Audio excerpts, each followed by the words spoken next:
Alright, so today we're going to give you an RV living update from Roaming with the Ramsays, but first, sometimes they say it's better to ask forgiveness after, but we're going to ask forgiveness ahead. Before. Forgive the AC. We're going through a heat wave right now in Pigeon Forge, and if we turn the ACs off for this, it's going to get way too hot and they'll never catch up again. So we'll try and edit out as much of that background noise as we can.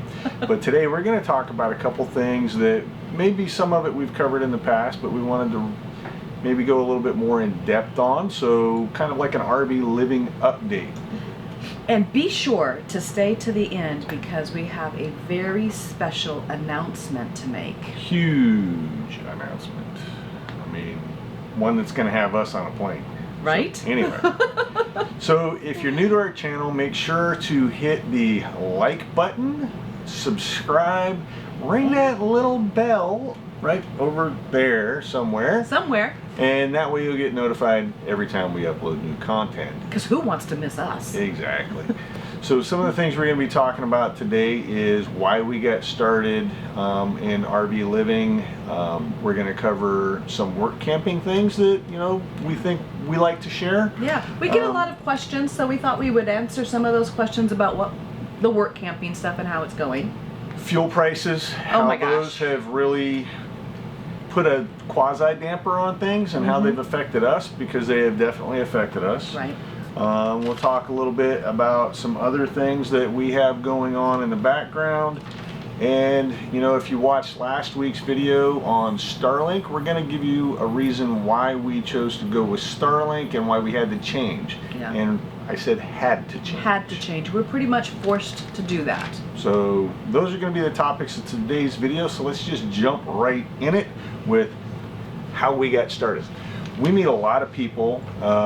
Oh, hey, I want to say hello to a very special friend, Lincoln. Hi, Lincoln. Lincoln and his family were here this past week. Lincoln is a young lad who enjoys watching Alice and I on our adventures here. It was kind of cool. You know, how Gordon's outside. We got a new sign with our new logo on it, and he's outside drilling the holes in it, and Lincoln comes up to him, and you can tell the story. That was really cute. Lincoln rode up on his bike, and he said, hi, and I just turned around and I said, hi.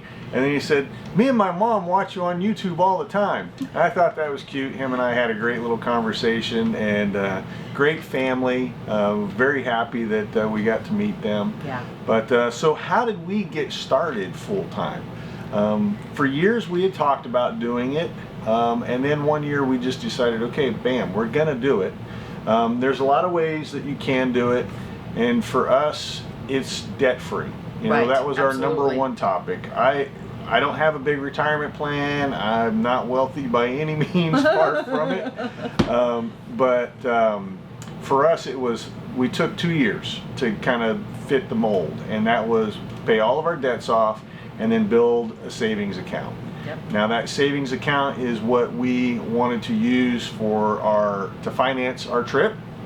And then we're going to augment that doing things like what we're doing right now with work camping. Right. I think it's a great way to earn money and still be able to explore areas, because we've really enjoyed staying in one area for an extended amount of time. And just really get to know that area, you know, because we really got to know the northern part of Montana around Glacier National Park, where we were able to give directions, you know, and if you're only in place for like 2 weeks, you don't get to know a place. Right. So that's my favorite part about work camping, as far as getting to know the place and the people is just amazing. So sometimes for me though, the 6 or 7 months of work camping gets to be a little bit too long. I do really enjoy immersing myself in the area and getting to know the area very well, but sometimes it's like, okay, the excitement of wanting to continue the journey starts boiling over.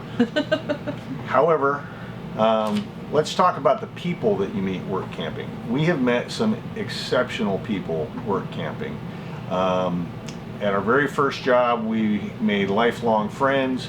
And at our second job, we made some pretty good friends. Not as good. I mean, people we still keep in touch with, but you know, just a little bit different, right? Yeah. And I'm sure you all understand exactly what that's like. Where we're at now, what a great group of people that we work with. I Right. mean, the management here is just amazing, and I'm not just saying that because I'm working here, Charles D. So just keep that in mind.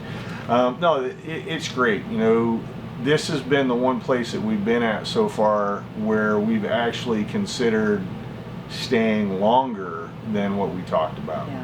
It feels like home. It does. You know, I mean, the group is pretty tight, almost family-like. The management does a great job of trying to be that way. It's a wonderful area, although this week's pretty hot. Right? It's a challenge. We'll make it through. We'll survive that. But, you know, there's still a lot of places that we want to see and things that we want to do, so. Yeah. Well, it's only June. And we have until the end of October, 1st of November. So yes, we still have a lot to do and a lot to bring you. So make sure that you ring that bell after you have subscribed so you do get notified of all of the fun stuff that we're going to be showing you. So when you come to this area, you can do it too. Right. So I'm sure you caught me looking at my notes. I do have some notes because we got a lot of things we want to talk about, but I want to stay on topic. But the park here is great also. At some point in time down the line, we're going to do a video on the Pigeon Forge RV Resort. That's where we're working right now. It will not necessarily, that one won't necessarily be about, it'll be a blend of work camping and this park to give you an idea maybe of the very specific things that we do, but more about the park because this is a great park in this area. The owner's done a great job of making this park new. It's purchased a couple years ago. They've made a lot of updates and we hear about those updates all the time. But part of things that about work camping that are awesome is the people you meet. I already talked to you about Lincoln, but it's like I talk to people every single day that are in the park and ask me about the lifestyle and living and how to do it, and that's part of why we're doing this video. Right. And you know, sometimes you just never know who you're going to meet. Right. I mean, I got a chance to meet Guy Fieri this week. Right? That's pretty awesome. That was pretty neat. You never know what's going to happen when you stay in one place for a little bit of time. You know, anything can happen. We actually have a subscriber who called and made a reservation for September. And when I asked, how did you hear of us? She mentioned us, so that's amazing. So I'm looking forward to meeting them also when they come in September. So you just never know who you're going to meet. And, you know, work camping just has a lot of those type of rewards. So now we're going to talk about fuel prices. Oh boy. I really hate this subject. I'm not going to get political at all, but No. the cost of fuel over the last 2 years has just gone insane. And it's had a huge impact on us like it has other RVers. Alice gets cancellations in the office and they're starting to take note of what the reason for cancellation is, and they're getting quite a few that are canceling because of the cost of gas. Right. They just can't afford to come that 200 miles or whatever it is for a vacation, and people are just staying home. Right. Staying closer to home and trying to find something to do that's closer to home. In the local area where we're at right now in Pigeon Forge, the cost of diesel, cost of diesel is about $5.59 a gallon to $5.79 a gallon, depending on where you're at. Right. Now, we typically will go to, say, Costco to buy our proteins, you know, meat, fish, pork, whatever. We're not doing that anymore. We're not doing that now because Costco is 40 miles away, and we've had enough opportunity to go to local grocery stores to determine that, you know, the money that we spend in fuel to get there and back, we lose, you know, any savings that we had gained. So we made a decision we weren't going to do that. But another way it's impacting us is we normally want our 3 days off a week so we can go out and really explore an area. Well, part of that exploration is driving, and we're limiting ourselves more now than what we did in the past because of the cost. Yeah, we're trying to stay within that 50 to 60 miles now instead of 100 miles or 200 miles that we would normally go out and just explore the area as a big whole.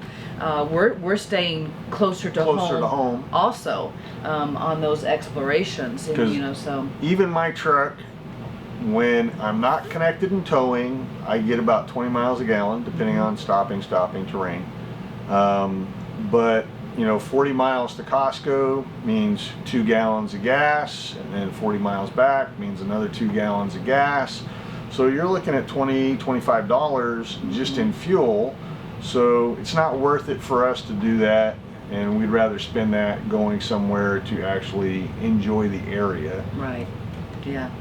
So fuel prices are not great at this time. No, and I think it's going to have a larger effect unless things start changing on the overall community. Yes, a lot of people are still going to take their trips, but in some cases, some people won't be able to afford it. You know what I mean? Yeah. We're already considering, if the fuel prices keep going up, where we're going to go after here, because the distance from point A to point B might play a factor in where we go, because of the cost to get there. I mean, 2 months ago, when the gas prices weren't as bad as they are now, it cost us $800 to get here from Texas. It did, yeah. So to get to, say, I don't know, somewhere more towards the West Coast would probably be $2,000 just to get there. Yeah. So let us know, how are the gas prices affecting you, and what kind of plans have you had to change because of the gas prices? Because we're really curious to know how it's affecting other people also. So why did we change to Starlink? Well, that was almost, Starlink itself was not a forced thing, but finding a different internet was basically forced on us. So if you didn't see, gonna cut you off just for, if you didn't see our video before that we did, I'm gonna loop it in up here, or leave a card up here for you to check it out, where we talked about wireless and what we do and how we solve our internet problem. Oh, yes. You can go back to that and you'll see we talked about the service that we had as being great. Right. Go ahead. So we do have the mobile must-have PEP Wave, which we absolutely love. And then we also went through Bix Wireless that had the unlimited AT&T SIM card that we were using. And we had that for a year, and there was no way that I was going to ever give that up, because we were very successful with that in all areas that we had ever traveled. But all of a sudden, without even notice, our internet just stopped working. So then I called Bix Wireless and said, hey, what's going on?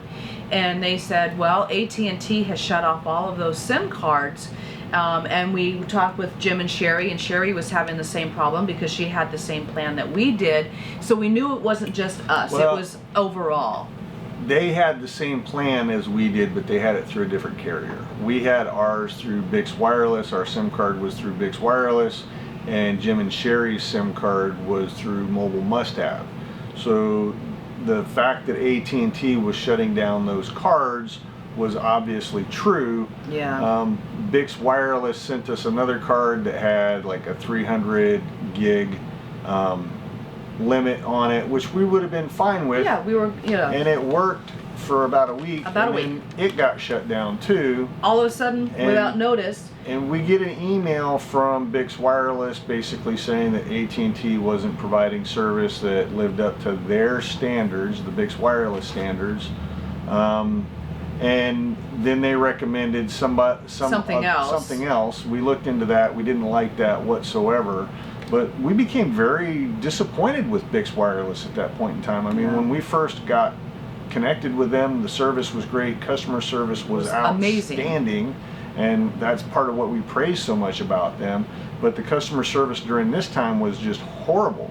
And I understand that they were probably going through a really bad time with AT&T doing that to them, and they were looking at a huge loss of revenue and things, but they didn't even initially reach out to their customers to notify their customers. We didn't get notified until we called first. And then I had to leave a message, and then nobody returned our message. Right. And then I sent an email, and they said, yeah, email's the best way to contact us. So then I asked a few questions in an email, and I never even received a response back.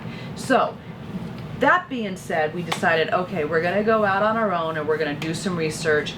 Now, keeping in mind that the park Wi-Fi here is an amazing park Wi-Fi for Wi-Fi in a park. Wow. So we were not in a huge rush because we were okay with what we were using. So when Starlink came out with the RV for the Starlink for RVs, we jumped on that because we knew that that may only be a short window. Right. Who knows? You know, or they may end up going on like the residential one and have to have a waiting list. Right. So that's the reason that we changed over to Starlink, and we did it rather quickly when it first came out. And I've had a couple of comments on our Starlink video, like some of the videos I've watched, people don't like it, and I understand that, but there's never going to be the one perfect internet source, and we do live on a fixed income, I'll call it. Yeah. So we can't afford to go out and have 2, 3, 4 different cell provider services that you run off of. Right. You know, because we need one. Our Bix wireless plan, we were spending $189 a month for, and you know, that worked great while we had it, as long as we were in AT&T coverage area, no issues. Right. But could you imagine having an AT&T, T-Mobile, Verizon, even or at the whoever, $40 or the $50, now times that by 3 or 4. Yeah, they start adding up pretty quick. Right. But a lot of the videos I had seen with regards to Starlink, and they were all residential, so there's a difference between residential and RV.